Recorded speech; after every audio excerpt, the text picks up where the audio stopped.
রাজনৈতিকভাবে বেশ কিছুটা চাপে দিলীপ ঘোষ। রাজ্য রাজনীতিতে একসময়ের বিজেপি ব্যাটলম্যান আজ অনেকটাই কোণঠাসা। অন্তত রাজনৈতিক মহলের মত তেমনই। একদিকে দলের অন্দরে প্রভাব কমেছে, অন্যদিকে একাধিক বিতর্ক পিছু ছাড়ছে না। সব মিলিয়ে রাজনৈতিক ও সামাজিক জীবনের অশান্তির মাঝে এবার ভরসা খুঁজছেন ভগবান হনুমানে। তাই সংকট মোচনের আশায় নিজ বাড়িতেই শুরু করলেন সুন্দরকাণ্ড পাঠ। খড়গপুরের নিজের বাংলোতে আগামী 21 দিন ধরে চলবে পুজো পাঠ। এরপর জন্মাষ্টমীর দিন অনুষ্ঠিত হবে নন্দ উৎসব।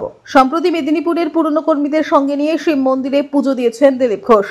সংবাদ মাধ্যমের মুখোমুখি হয়ে রাজ্যের শিক্ষা পরিস্থিতি নিয়ে ক্ষোভ প্রকাশ করেন তিনি।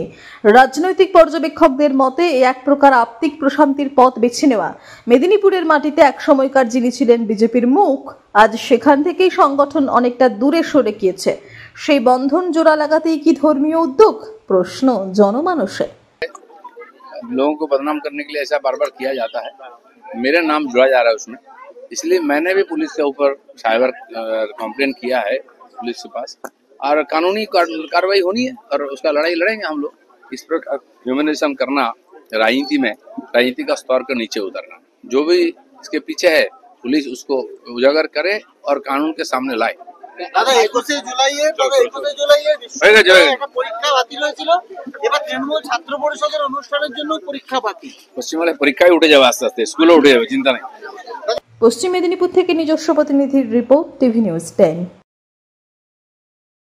মন যখন যাচায় হাতের কাছে পায় নালন্দা ফরচুন পার্ক। দরজার সামনে জাতীয় সড়ক, জানলা খুললেই এয়ারপোর্ট, পা বাড়ালে রেলওয়ে স্টেশন, ইচ্ছে হলেই পছন্দের বাজার, মিনিটের মধ্যে স্কুল, কলেজ, হাসপাতাল। নালন্দা ফরচুন পার্ক, গোপাল মাঠ, দুর্গাপুর, পশ্চিম বর্ধমান। দক্ষিণবঙ্গের বেস্ট লোকেশনে হাতের মুঠোয় উন্নত জীবনযাপন। নালন্দা ফরচুন পার্ক, আপনার একান্ত আপন বাড়ি।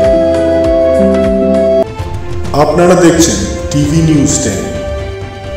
আপনারা মানে আমরা।